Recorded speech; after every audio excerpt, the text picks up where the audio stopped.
இயேசுவில் பிரியமான சகோதர சகோதரிகளே, இன்று நம் தாய் திருவை அன்னை மரியாதையின் அமல உற்பவ பெருவிழாவை கொண்டாடுகிறது.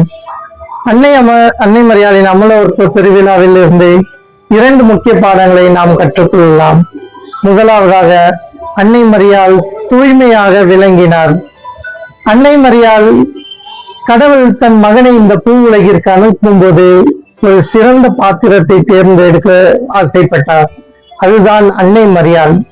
பழைய ஏற்பாட்டில் நாம் காணும்போது ஆண்டவரின் வார்த்தையை தாங்கிய நற்கருணை பேழை தூய்மையாக இருந்தது. அதனால் தான் அது கடவுளின் வார்த்தையை தாங்கியது, கடவுளின் பிரசனம் அங்கிருந்தது.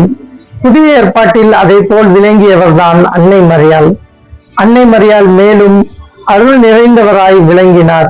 ஃபுல் ஆஃப் கிரேஸ், அதாவது கடவுள் அவர் வயிற்றில் உருவாகும் முன்பே அன்னை மரியாள் அருள் நிறைந்தவராய் இருந்தார். அதனால் தான் வானதூதர் அவரிடம் வந்து அருள் நிறைந்தவளே வாழ்க என்று வாழ்த்தினார். இரண்டாவதாக, அன்னை மரியாள் தாழ்மையுடன் தூய்மையாக விளங்கினார்.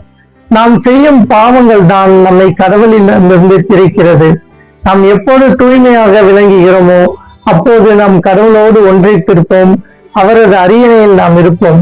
அன்னை மரியாள் தாய் வயிற்றில் பிறக்கும் முன்பே பாவமின்மை பிறந்தார், பாவம் இல்லாமல் பிறந்தார். நாம் அனைவரும் இப்பூ உலகில் பிறக்கும் போது பாவத்தோடு பிறக்கிறோம். ஆனால் அன்னை மரியாளுக்கு கிடைத்த ஒரு அருள் தான் பாவம் இல்லாமல் பிறந்தார்.